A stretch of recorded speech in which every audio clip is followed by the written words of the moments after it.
ചെമ്പനീർ പൂവ് സീരിയലിന്റെ latest episode review ആണ് പറയുന്നത്. അങ്ങനെ സോഷ്യൽ മീഡിയയിൽ നമ്മുടെ സച്ചിയാണല്ലോ ഇപ്പൊ വൈറൽ സ്റ്റാർ ആയിരിക്കുന്നത്. അപ്പോ അതിന്റെ പിന്നിലെ കഥകളൊക്കെ സച്ചി വീട്ടുകാരോട് വിശദീകരിക്കുന്നുണ്ട്. സച്ചി ഇന്ന് തന്റെ കാറിൽ ഗർഭിണിയായ ഒരു സ്ത്രീ കയറിയെന്നും പ്രസവവേദന കൂടിയപ്പോൾ ഹോസ്പിറ്റലിലേക്ക് പോവാൻ സമയം കിട്ടിയില്ല എന്നും സച്ചി പറഞ്ഞു. ഉടനെ തന്നെ വണ്ടി നേരെ ഒരു മാർക്കറ്റിലേക്കോട്ടേക്ക് കൊണ്ടുപോയി. അവിടെ സച്ചിക്ക് പരിചയക്കാരിയായ ഒരു സ്ത്രീ ഉണ്ടായിരുന്നു. അങ്ങനെ കുറച്ച് ചേച്ചിമാരെയും കൂട്ടിക്കൊണ്ട് തന്നെ കാറിന് ചുറ്റും തുണിയൊക്കെ കെട്ടി ആ സ്ത്രീയുടെ പ്രസവം നടത്തിയ കഥ സച്ചി ആവേശത്തോടു കൂടിയാണ് എല്ലാവരോടും വിവരിക്കുന്നത്. വല്ലാത്തൊരു അനുഭവമായിരുന്നു തനിക്കതെന്ന് പറഞ്ഞ സച്ചി തന്റെ പ്രവൃത്തിയെ പ്രശംസിച്ച് സോഷ്യൽ മീഡിയയിൽ വന്ന പോസ്റ്റുകളെ കണ്ട് സന്തോഷത്തിലായിരുന്നു. എന്നിട്ട് അച്ഛനോട് ഈ ഒരു കാര്യം പറയുന്നുണ്ട്. അച്ഛ, പ്രസവം കഴിഞ്ഞതും ആ ചേച്ചി കുഞ്ഞിനെ ആദ്യമായി എടുക്കാൻ തന്നത് എനിക്കായിരുന്നു. ആ നിമിഷം എനിക്ക് വല്ലാത്തൊരു ഫീലായിരുന്നു. കയ്യിൽ ഞാൻ ആ കുഞ്ഞുവാവയെ എടുത്തപ്പോൾ പതുക്കെ അത് കണ്ണു തുറന്ന് എന്നെ നോക്കിയ ആ ഒരു കാര്യം സച്ചി വികാരധീനനായി തന്നെ ഓർക്കുന്നുണ്ട്. രേവതി കെട്ടുന്ന പൂ പോലെ അത്രയും സോഫ്റ്റ് ആയിരുന്നു ആ കുഞ്ഞെന്നും അത് കണ്ട് തന്റെ കണ്ണ് പോലും നിറഞ്ഞു പോയി എന്നൊക്കെ സച്ചി പറയും. അപ്പോഴേക്കും ശ്രീകാന്ത് ഇടപെട്ട് അച്ഛനോട് പറയുന്നുണ്ട്. അച്ഛ, ഈ കാര്യം പറയാനാണ് ഞങ്ങളും വന്നത്. വർഷ അത് ശരിവെച്ചുകൊണ്ട് തന്നെ സച്ചിയേട്ടൻ ചെയ്ത ഈ ഒരു നന്മ ആരോ വീഡിയോ എടുത്ത് സോഷ്യൽ മീഡിയയിൽ ഇട്ടതോടുകൂടി തന്നെ സച്ചി നാട്ടിലെ ഹീറോ തന്നെ ആയി മാറിയിരിക്കുന്നു എന്നൊക്കെ പറയാണ്. നല്ലൊരു കാര്യമാടാ നീ ചെയ്തത്. ഈ അച്ഛന് വലിയ അഭിമാനമായി എന്ന് രവീന്ദ്രൻ പറയുമ്പോൾ പക്ഷേ സുധിക്കതത്ര തീരെ അങ്ങ് രസിക്കുന്നില്ല. എന്ത് പണിയാടാ നീ കാണിച്ചത്? ആ പെണ്ണിന് വല്ലതും പറ്റിയിരുന്നെങ്കിലോ? ഹോസ്പിറ്റലിൽ കൊണ്ടുപോകുന്നതിന് പകരം മാർക്കറ്റിൽ കൊണ്ടുപോയി നിർത്താൻ അവർക്ക് വല്ലതും സംഭവിച്ചിരുന്നുവെങ്കിൽ പോലീസ് നിന്നെ അങ്ങ് പൊക്കിയേനെന്ന് സുധി ദേഷ്യപ്പെട്ട് പറയാണ്. വർഷക്കന്നേരം സങ്കടം വന്നു. സച്ചിയേട്ടൻ ഇത്രയും നല്ലൊരു കാര്യം ചെയ്തിട്ട് എന്തിനാ ഇങ്ങനെ നെഗറ്റീവ് അടിക്കുന്നത് എന്ന് വർഷ ചോദിക്കുമ്പോൾ ശ്രീകാന്ത് പറയുന്നുണ്ട്. സുധിയേട്ടൻ പണ്ട് തൊട്ടേ ഇങ്ങനെ തന്നെയാണ്. എന്ത് നല്ല കാര്യം കണ്ടാലും അതിന് കുറ്റം മാത്രമേ കാണുള്ളൂ. അമ്മയെയും കുഞ്ഞിനെയും രക്ഷിച്ചു എന്ന പുണ്യം നിനക്ക് കിട്ടുമെന്നൊക്കെ പറഞ്ഞ് രവീന്ദ്രൻ സച്ചിയെ ആശ്വസിപ്പിക്കുന്നുണ്ട്. എന്നിട്ട് സച്ചി രേവതിയോട് ചോദിക്കും, നീ എന്താ ഒന്നും മിണ്ടാതെ നിൽക്കുന്നത്? അന്നേരം രേവതി പതുക്കെ പറയുന്നുണ്ട്, ആ സച്ചിയേട്ടാ, ഞാൻ ഇതെല്ലാം കേൾക്കുന്നുണ്ട്, എനിക്ക് സന്തോഷമായി എന്ന് പറയും. ആ സമയത്താണ് ചന്ദ്രമതി വരുന്നത്. നാട്ടിലെ നല്ല വാർത്തകളെല്ലാം കേട്ടു. എൻ്റെ വീട്ടിൽ മാത്രം എന്താ ഒരു നല്ല വിശേഷമില്ലാത്തത്? ഈ വീട്ടിലൊരു കുഞ്ഞ് ഓടിക്കളിക്കുന്നത് കാണാൻ എനിക്ക് എന്നാ ഒരു ഭാഗ്യമുണ്ടാവുക?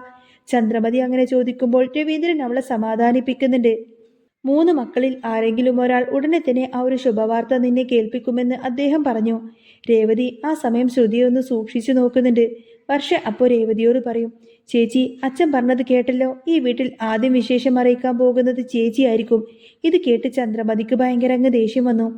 ചന്ദ്രമതി പറയുന്നുണ്ട്, ഈ വീട്ടിലെ മുറപ്രകാരം മൂത്തവളായ ശ്രുതി വേണം ആദ്യത്തെ കുഞ്ഞിനെ കൊണ്ടുവരാൻ. ചന്ദ്രമതി അങ്ങനെ തറപ്പിച്ചു പറഞ്ഞപ്പോൾ ഞെട്ടിപ്പോയ രേവതി കയ്യിലുണ്ടായിരുന്ന പാത്രമങ്ങ് താഴേക്കിട്ടു. അത് കുശുമ്പ് കൊണ്ടാണെന്ന് പറഞ്ഞ് ചന്ദ്രമതി അവളെ കളിയാക്കുമ്പോൾ അത് തന്റെ കയ്യിൽ നിന്നും തെന്നിയതാണെന്ന് പറഞ്ഞ് രേവതി ഒഴിഞ്ഞു മാറാൻ നോക്കി. മുറപ്രകാരം തങ്ങൾക്കായിരിക്കും ആദ്യത്തെ കുട്ടിയെന്ന് ശ്രുതിയും ശ്രുതിയുമൊക്കെ പറയുന്നുണ്ട്. എന്നാൽ തനിക്കൊരു മുറി കെട്ടി പണിത് തീർത്തിട്ട് കഴിഞ്ഞിട്ട് കുഞ്ഞിനെ പറ്റിയിട്ട് ആലോചിക്കുന്നുള്ളൂ എന്ന് സച്ചി ഉറപ്പിച്ചു പറഞ്ഞു. പിന്നീട് അങ്ങനെ രേവതി ശ്രുതിയെക്കുറിച്ച് താൻ അറിഞ്ഞ കാര്യങ്ങൾ ഓരോന്നിങ്ങനെ ചിന്തിച്ചുകൊണ്ട് വലിയ ടെൻഷനിലായിരിക്കും. ശ്രുതിയെ ഹോസ്പിറ്റലിൽ വെച്ച് കണ്ടതും അവർ രണ്ടാമത്തെ കുഞ്ഞിനുള്ള ട്രീറ്റ്മെന്റിനാണ് വന്നത് എന്ന വിവരവും രേവതിയെ വല്ലാതെ ഉലക്കുന്നുണ്ട്. സച്ചി തന്റെ സോഷ്യൽ മീഡിയയ്ക്ക് തന്റെ പോസ്റ്റിന് താഴെ വന്ന കമന്റുകളൊക്കെ രേവതിക്ക് വായിച്ചു കേൾപ്പിക്കുകയാണ്. രേവതിയാണെങ്കിൽ അതൊന്നും കേൾക്കുന്നു പോലുമില്ല, വേറെ ഏതോ ലോകത്തായിരിക്കും. കുറെ സംസാരിച്ചു കഴിയുമ്പോഴേക്കും രേവതി മറുപടിയൊന്നും തരാത്തത് കൊണ്ട് തന്നെ സച്ചി ചോദിക്കുന്നുണ്ട്, രേവതി, നീ എന്താ ഞാൻ പറയുന്നതൊന്നും കേൾക്കുന്നില്ലേ എന്ന് ചോദിക്കും. അപ്പൊ തന്നെ രേവതി പറയുന്നുണ്ട്, ഹാ കേൾക്കുന്നുണ്ട് സച്ചിയേട്ടാ. ഇല്ല ഇല്ല, നീ കേൾക്കുന്നില്ല. ഞാൻ വന്ന് ഈ കാര്യം പറഞ്ഞപ്പോഴേക്കും നിന്റെ മുഖഭാവം ഞാൻ ശ്രദ്ധിച്ചിരുന്നു. നിനക്ക് വലിയ സന്തോഷമൊന്നും ഇല്ലായിരുന്നു എന്ന് പറയുമ്പോഴേക്കും സച്ചി പറയും, ഇല്ല സച്ചിയേട്ടാ, എനിക്ക് നല്ല സന്തോഷം തന്നെയാണ് എന്ന് പറയും. സച്ചി പറയുന്നുണ്ട്, ഇല്ല, നീ വേറെ ഏതോ ലോകത്താണെന്ന കാര്യം എനിക്ക് മനസ്സിലായി. നിനക്ക് എന്താ സംഭവിച്ചത് രേവതി? പറ, എന്തോ ഉണ്ടെന്ന് പറയാണ് സച്ചി. രേവതി പക്ഷെ ഒന്നും തന്നെ തുറന്നു പറയുന്നില്ല. ഒന്നുമില്ല സച്ചിയേട്ടാ എന്ന് പറയുമ്പോഴേക്കും സച്ചി അതൊന്നും തന്നെ വിശ്വസിക്കുന്നില്ല. പറ രേവതി എന്ന് പറയുമ്പോഴേക്കും രേവതി പറയുന്നുണ്ട്, ഇല്ല സച്ചിയേട്ടാ, പൂവൊക്കെ കൊടുത്തു വന്നപ്പോഴേക്കും വല്ലാത്തൊരു ക്ഷീണം. ആ ഒരു ക്ഷീണം കൊണ്ടാണ് എന്നൊക്കെ രേവതി പറഞ്ഞ് ഒഴിഞ്ഞു മാറാൻ നോക്കാണ്. സച്ചി അത് ശരിയെന്ന് പറഞ്ഞ് ട്രിപ്പിന് വേണ്ടി പോവാണെന്ന് പറയും. രേവതി ഇങ്ങനെ അടുക്കളയിൽ വീണ്ടും ഇതിനെ പറ്റിയിട്ട് തന്നെ ചിന്തിച്ചുകൊണ്ട് നിൽക്കുകയാണ്. അപ്പോഴാണ് വർഷ അങ്ങോട്ടേക്ക് വരുന്നത്. രേവതി ഏട്ടത്തി, നോക്കിക്കേ, സച്ചിയേട്ടൻ എന്തോരം പോപ്പുലർ ആയെന്ന് നോക്കിക്കേ. എന്തൊക്കെ കമന്റ്സ് ആണെന്നറിയോ ഈ ഒരു പോസ്റ്റിന് താഴെ വരുന്നത് എന്നൊക്കെ പറഞ്ഞ് വർഷ ഭയങ്കര സന്തോഷത്തിലായിരിക്കും.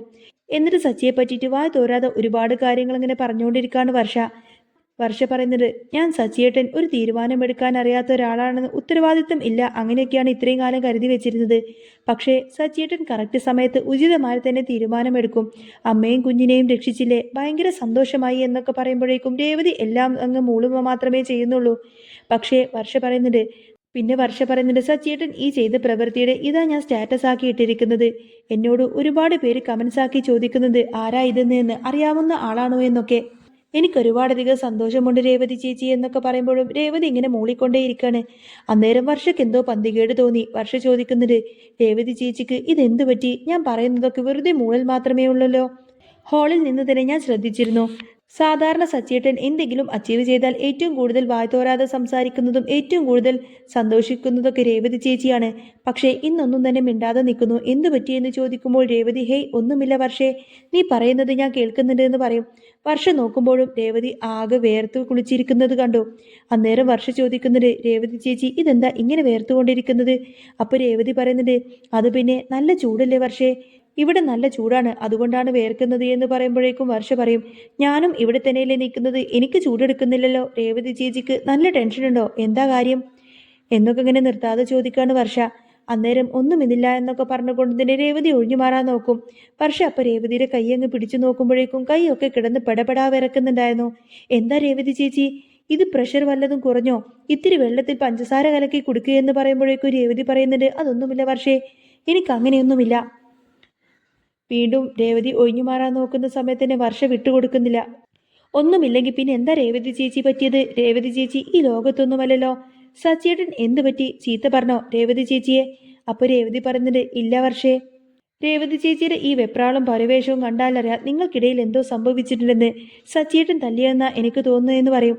നാട്ടിലുള്ളവർക്കൊക്കെ നല്ലത് ചെയ്യുന്നു, ഭാര്യയെ നല്ലോണം നോക്കാനറിയില്ലേ, ഞാൻ ഇപ്പൊ തന്നെ പോയിട്ട് ചോദിച്ചിട്ട് വരാമെന്നൊക്കെ പറഞ്ഞ് വർഷ ഭയങ്കര ദേഷ്യത്തിൽ അങ്ങോട്ടേക്ക് ഇഷ്യൂ ആക്കാനായിട്ട് ചെല്ലുകയാണ്.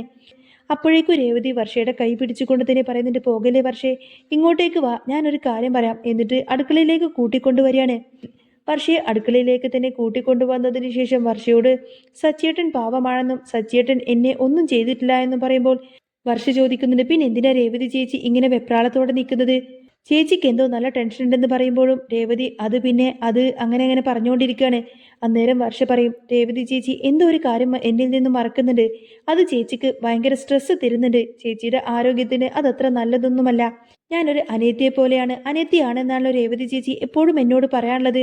അപ്പൊ പിന്നെ എന്നോട് പറ, ആ സ്ട്രെസ് ഒന്ന് മാറിക്കിട്ടട്ടെ എന്ന് പറയുമ്പോഴേക്കും രേവതി പറയുന്നുണ്ട് അത് പിന്നെ വർഷേ, അത് അതിങ്ങനെ പറഞ്ഞുകൊണ്ടിരിക്കുകയാണ്. അപ്പോൾ വർഷ പറയും നിക്ക്, എന്നാ ഈ കാര്യം ഞാൻ പോയിട്ട് സച്ചിയേട്ടനോട് പറയട്ടെ.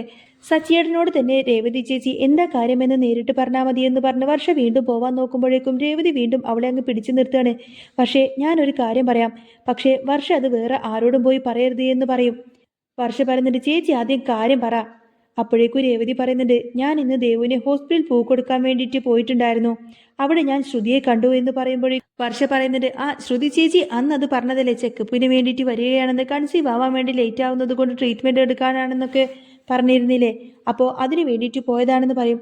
അന്നേരം രേവതി പറയുന്നുണ്ട് അതിന് വേണ്ടി തന്നെയാണ് വന്നത്, പക്ഷേ രണ്ടാമത്തെ കുട്ടി കൺസീവ് ആവാൻ ലേറ്റ് ആവുന്നത് കൊണ്ട് ട്രീറ്റ്മെൻറ്റ് എടുക്കാൻ വേണ്ടിയിട്ടാണ് വന്നതെന്ന് പറയും. എന്നാൽ അത് കേട്ടതോടുകൂടി തന്നെ വർഷ അങ്ങ് ഞെട്ടിപ്പോവാണ്. എന്ത്, രണ്ടാമത്തെ കുട്ടിയോ? വർഷയെ നീ ഇങ്ങനെ ഒച്ചയെടുക്കലേ, ആരെങ്കിലുമൊക്കെ കേൾക്കും. എനിക്ക് ഈ കാര്യം കേട്ടപ്പോൾ തൊട്ട് തന്നെ ആകെ എന്തോ തല കറങ്ങുന്നത് പോലെ തോന്നുകയാണ്, എനിക്കറിയില്ല എന്താ ചെയ്യേണ്ടതെന്ന് പറയുമ്പോഴേക്കും വർഷ പറയുന്നുണ്ട് അല്ല രേവതി ചേച്ചി, അപ്പോൾ ഈ ആദ്യത്തെ കുട്ടി എപ്പോഴാ ആയത്, അവരെപ്പോഴാ ആദ്യം പ്രസവിച്ചത് എന്ന് ചോദിക്കുമ്പോഴേക്കും രേവതി പറയുന്നത് അതൊന്നും എനിക്കറിയില്ല മോളെ, ദേവു അവിടെ വർക്ക് ചെയ്യുന്ന നഴ്സിനോട് പോയിട്ട് ഡീറ്റെയിൽസ് ഒക്കെ അന്വേഷിച്ചു, അപ്പോൾ അവരാ പറഞ്ഞത് രണ്ടാമത്തെ കുട്ടികളുടെ ട്രീറ്റ്മെന്റിന് വേണ്ടിയിട്ടാണ് ശ്രുതി അങ്ങോട്ടേക്ക് വന്നതെന്ന്. അപ്പോഴേക്കും വർഷ പറയുന്നുണ്ട് ഇതിൽ എന്തോ ഉണ്ട് രേവതി ചേച്ചി, ഇത് സത്യമാണെന്നാ എനിക്കും തോന്നുന്നത്. അന്ന് കുഞ്ഞുങ്ങളുടെ കാര്യം പറഞ്ഞപ്പോഴൊക്കെ ശ്രുതി ചേച്ചി എന്ത് ഡീറ്റെയിൽ ആയിട്ടാ ഓരോ കാര്യങ്ങളും നമുക്ക് രണ്ടുപേർക്കും പറഞ്ഞു തന്നത്. അപ്പോഴേ ഞാൻ ഓർത്തതാ ശ്രുതി ചേച്ചിക്ക് ഇതൊക്കെ എങ്ങനെയോ അറിയാമെന്ന്, അതൊക്കെ തന്നെ എക്സ്പീരിയൻസ് ചെയ്തിട്ടുണ്ടെന്ന് ഇപ്പൊ എനിക്ക് ഉറപ്പായി. അന്നേരം രേവതി പറയുന്നത് എനിക്കും അറിയില്ല വർഷേ. അപ്പോൾ വർഷ പറയുന്നുണ്ട് വാ രേവതി ചേച്ചി, നമുക്ക് ഇപ്പൊ തന്നെ ഇത് പോയിട്ട് ശ്രുതി ചേച്ചിയോട് ചോദിക്കാമെന്ന് പറയും. അന്നേരം രേവതി പറയുന്നത് അയ്യോ വർഷേ വേണ്ട, ഞാൻ വർഷയോട് ഒന്നും തന്നെ പറയാതിരുന്നതാണ്.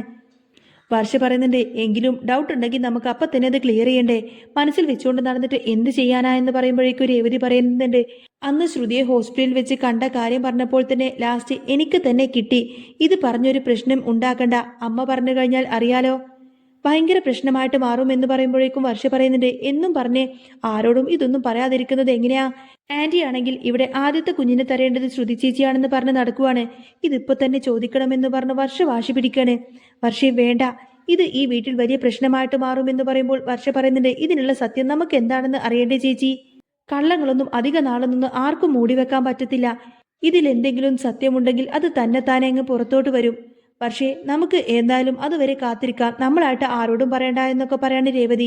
എന്താ രേവതി ചേച്ചി ഇത് എന്ന് വർഷ പറയുമ്പോഴേക്കും രേവതി വീണ്ടും അപേക്ഷിക്കുകയാണ്.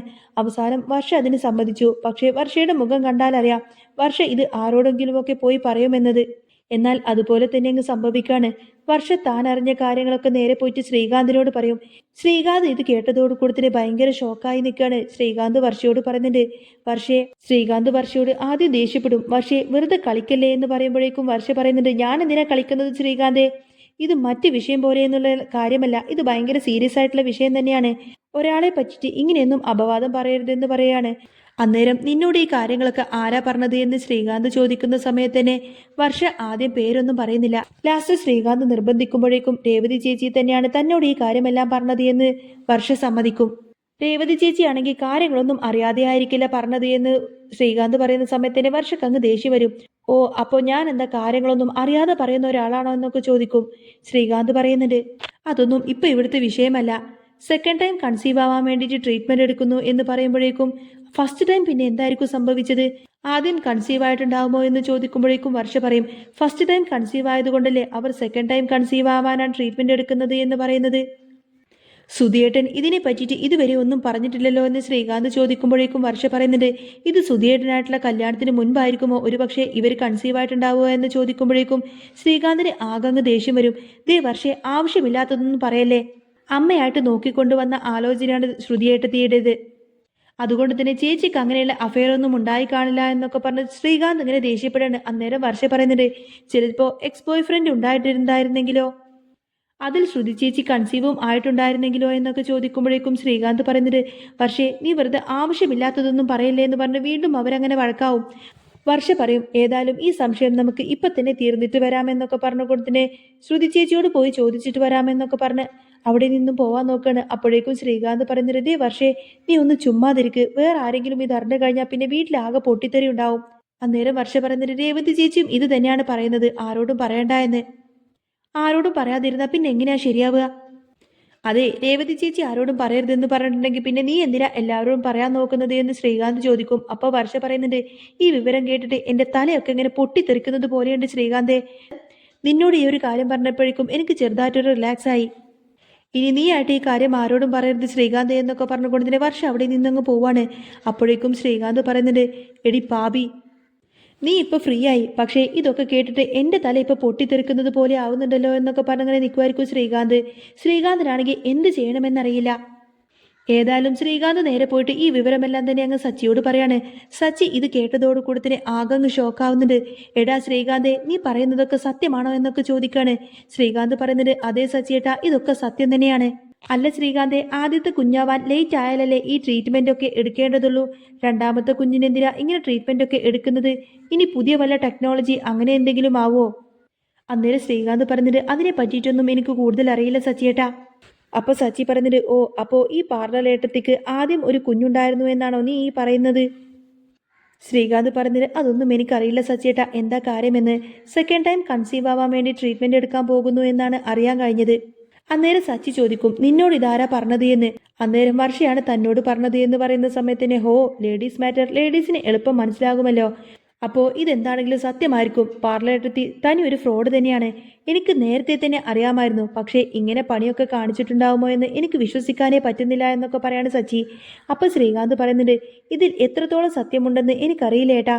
സച്ചി പറയുന്നുണ്ട് പാർലറെത്തിയെ പറ്റിയിട്ട് ഇങ്ങനെ ഒരു കഥ പരന്നു നടക്കുന്നുണ്ടെങ്കിൽ അതിൽ എന്തെങ്കിലും സത്യമുണ്ടാവും. ശ്രീകാന്ത് പറഞ്ഞിട്ട് സച്ചിയേട്ടാ ഈ കഥയൊക്കെ കേട്ടിട്ട് എനിക്ക് എന്തോ പോലെ എൻ്റെ തലയൊക്കെ എനിക്ക് പൊട്ടിത്തെറിക്കുന്നത് പോലെ തോന്നുകയാണെന്ന് പറയും.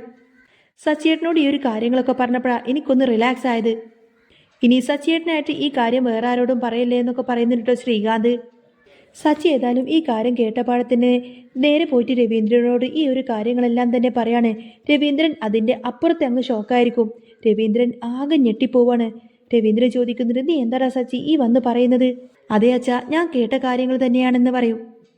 അപ്പോൾ രവീന്ദ്രന് ദേഷ്യം വന്ന് ചോദിക്കുന്നുണ്ട്, അപ്പോൾ അവൾ രണ്ടാമത്തെ കുഞ്ഞിന് വേണ്ടിയിട്ടാണോ ട്രീറ്റ്മെൻറ്റ് എടുക്കുന്നത് എന്ന് ചോദിക്കും. അതേ അച്ഛാ, അങ്ങനെയാണ് ഹോസ്പിറ്റലിൽ നിന്നും അറിയാൻ പറ്റിയത്.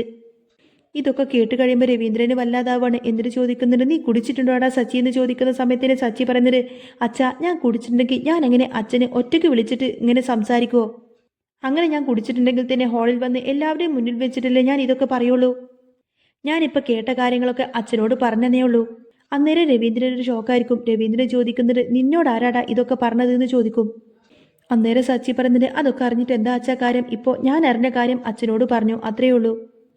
അച്ഛനല്ലേ പറഞ്ഞത് സമാധാനത്തോടെ ഒരു തീരുമാനമെടുക്കുമെന്ന്? ഇനി അച്ഛൻ തന്നെ ഒരു തീരുമാനമുണ്ടാക്ക്. അച്ഛൻ ഇത് അന്വേഷിച്ചറിയണമെന്ന് പറയുമ്പോഴേക്കും രവീന്ദ്രൻ പറയുന്നുണ്ട്, ഞാൻ എങ്ങനെയാടാ ഇതൊക്കെ ചോദിക്കുന്നത്?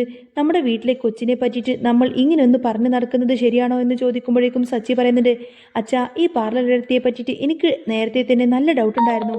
ഇതിലെന്തെങ്കിലുമൊക്കെ സത്യമുണ്ടാവും. അച്ഛാ അടുപ്പില്ലാതെ പുകയുണ്ടാവില്ലല്ലോ എന്നൊക്കെ അങ്ങനെ പറയാണ് സച്ചി. എന്നിട്ട് പറയുന്നുണ്ട്, ചിലപ്പോൾ അമ്മക്കും ഈ കാര്യങ്ങളെ പറ്റിയിട്ടൊക്കെ അറിയുന്നുണ്ടായിരിക്കും. രവീന്ദ്രൻ പറഞ്ഞിട്ട്, അതെന്താടാ സച്ചി നീ അങ്ങനെ പറയുന്നത്? അല്ല, പാർലർ ട്രിത്തി എന്ന് പറഞ്ഞാൽ അമ്മക്ക് ജീവനാണല്ലോ. അമ്മ കൊണ്ടുവന്ന മരുമകളല്ലേ, അപ്പോൾ ചിലപ്പോൾ അമ്മക്കും ഇതറിയാൻ പറ്റും. അച്ഛൻ ഏതായാലും ഇതിനെ പറ്റിയിട്ട് ചോദിക്കണമെന്ന് പറയുമ്പോഴേക്കും രവീന്ദ്രൻ പറയുന്നത്, ഞാൻ എങ്ങനെയാടാ ഇതൊക്കെ അവളുടെ മുഖത്ത് നോക്കി ചോദിക്കുന്നത്? അപ്പോൾ സച്ചി പറഞ്ഞിട്ട്, ആ അതും ശരിയാണല്ലോ. എന്നാൽ സത്യങ്ങൾ എല്ലാവരും അറിയുമ്പോൾ അറിയട്ടെ, അപ്പം അറിഞ്ഞാൽ മതി അച്ഛാ എന്ന് പറഞ്ഞ് സച്ചി അവിടെ നിന്നങ്ങ് ഓടിപ്പോവാണ്. രവീന്ദ്രനാണെങ്കിൽ ഇതൊക്കെ ചിന്തിച്ച് ഭയങ്കര ടെൻഷനാവും. രവീന്ദ്രൻ അതിൻ്റെ അപ്പുറത്ത് ടെൻഷനോട് കൂടെ തന്നെ ആരോട് പോയിട്ട് ഇത് പറയുമെന്നിങ്ങനെ ചിന്തിച്ച് നിൽക്കുകയാണ്. എന്നിട്ട് കാര്യങ്ങളെല്ലാം തന്നെ ചന്ദ്രയോട് പോയി പറയും. ചന്ദ്ര ഇത് കേട്ടതോടുകൂടെ തന്നെ ദേഷ്യം അങ്ങ് ഇരിച്ചു കയറാണ്. ദേഷ്യപ്പെട്ടുകൊടുത്തിട്ട് ചന്ദ്രമതി ചോദിക്കുന്നത്, എന്തൊക്കെയാ രവിയേട്ടാ നിങ്ങൾ ഈ പറയുന്നത്? നമ്മുടെ വീട്ടിലെ പെണ്ണിനെ പറ്റിയിട്ട് നിങ്ങൾ തന്നെ ഇങ്ങനെ കുറ്റം പറഞ്ഞ് നടക്കുവാണോ എന്ന് ചോദിക്കുകയാണ്. രവീന്ദ്രൻ പറയുന്നത്, ഞാനല്ല, അറിഞ്ഞ കാര്യങ്ങളെല്ലാം തന്നെ ഞാൻ നിന്നോട് വന്ന് ചോദിച്ചു, അത്രയേ ഉള്ളൂ. ഈ വിഷയത്തെ പറ്റിയിട്ട് നിനക്ക് എന്തെങ്കിലും അറിയാമോ എന്ന് ചോദിച്ചതാണെന്ന് പറയും. അപ്പോഴേക്കും ചന്ദ്രമതി പറയുന്നത്, എനിക്കിതിനെ പറ്റിയിട്ടൊന്നും അറിയില്ല. അറിഞ്ഞിരുന്നുവെങ്കിൽ ഞാൻ ഇങ്ങനെയൊക്കെ ആയിരിക്കുമോ? ഇത് ഭയങ്കര സീരിയസ് ആയിട്ടുള്ള വിഷയമാണ് ചന്ദ്രമതി. പുറത്തു നിന്നൊരാൾ അറിഞ്ഞു കഴിഞ്ഞാൽ ഇത് നമ്മുടെ കുടുംബത്തിന് തന്നെ ചീത്ത പേരാണെന്നൊക്കെ പറയാണ് രവീന്ദ്രൻ. ചന്ദ്രമതിക്കാണെങ്കിൽ ഇതെല്ലാം കേട്ടിട്ട് ഭയങ്കര അങ്ങ് ദേഷ്യം വന്നിങ്ങനെ നിൽക്കണേ. അപ്പോൾ താൻ സെലക്ട് ചെയ്ത മരുമകൾ ഇത്ര കാലം തന്നെ ചതിക്കുമായിരുന്നോ എന്നൊക്കെ ചിന്തിച്ചുകൊണ്ട് തന്നെ ചന്ദ്രമതി ഇങ്ങനെ ദേഷ്യം കലിത്തുള്ളി നിൽക്കുന്നതും കാണിച്ചുകൊണ്ടാണ് കേട്ടോ ഇന്നത്തെ എപ്പിസോഡ് പൂർണ്ണമാവുന്നത്. അപ്പോൾ നിങ്ങൾക്ക് ഈ ഒരു ചാനൽ ഇഷ്ടമാവുകയാണെങ്കിൽ സബ്സ്ക്രൈബ് ചെയ്യാനും സപ്പോർട്ട് ചെയ്യാനും മറക്കല്ലേ. നെക്സ്റ്റ് വീഡിയോ ഉടനെ വരാം. ബൈ.